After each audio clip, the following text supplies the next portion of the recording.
ভাৰত চৰকাৰৰ কেবিনেটে 2025 চনৰ 1 অক্টোবৰ তাৰিখ সিদ্ধান্ত ল'লে যে বন্দে মাতৰম এই গীতটো ইতিমধ্যে 150 বছৰ সম্পূৰ্ণ হৈছে আৰু এইটো গোটেই দেশজোৰা এটা কাৰ্যসূচী হাতত লোৱা হৈছে আৰু আমি নিশ্চয় যেতিয়া বন্দে মাতৰম গীতটো পৰিৱেশন কৰোঁ সম্পূৰ্ণকৈ কৰা নহয়, ইয়াক সম্পূৰ্ণকৈ পৰিৱেশন কৰিবৰ কাৰণে সিদ্ধান্ত লোৱা হৈছে।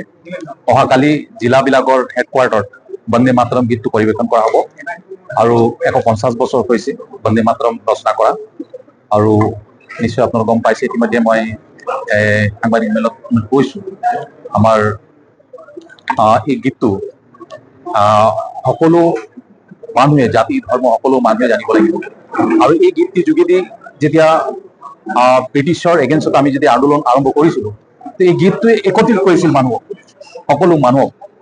আজি ভগত সিঙে হওক, লালা লাজপত ৰায়ে হওক, এইসকলে এই গীতটোৰ যোগেদি মানুহক একত্ৰিত কৰিছিল আৰু ব্ৰিটিছ খেদা আন্দোলনত সকলো মানুহে জঁপিয়াই পৰিছিল।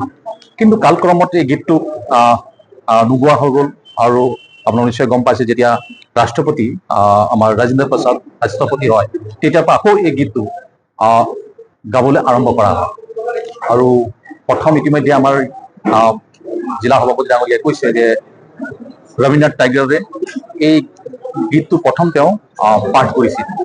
সেইকাৰণে আমি ভাবোঁ ভাৰতবৰ্ষৰ সকলো মানুহে এই গীতটো জনাৰ প্ৰয়োজন আছে আৰু সেইকাৰণে ভাৰত চৰকাৰে কেবিনেটে 2025 চনৰ 1 অক্টোবৰ সিদ্ধান্ত ল'লে আমি দেশজোৰা কাৰ্যসূচী হাতত ল'ম আৰু ঠিক তেনেকৈ আমাকো দায়িত্ব দিয়া হৈছে যে প্ৰত্যেক লোকসভা সমষ্টিত একোখনকৈ সাংবাদিক মেল পাতিবৰ কাৰণে আৰু আজি যেনেকৈ অহাকালিলৈ ডিষ্ট্ৰিক্ট হেডকোৱাৰ্টাৰবিলাকত এই গীতটো সম্পূৰ্ণভাৱে পৰিৱেশন কৰা হ'ব।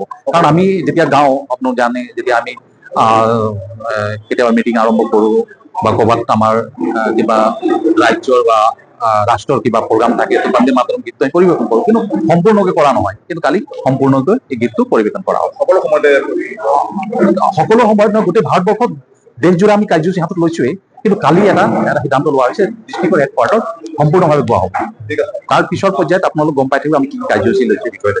আমি ভাবোঁ সকলো জাতি ধৰ্ম মানুহে এই গীতটো জনাৰো প্ৰয়োজন আছে, কেনেকৈ ইয়াৰ উৎপত্তি হ'ল, কেনেকৈ ইয়াত দেশত আমি গাবলৈ আৰম্ভ কৰিলোঁ আৰু এই কথাবিলাক জানক। সেইকাৰণে এইটো দেশজোৰা কাৰ্যসূচী হাতত লৈছে।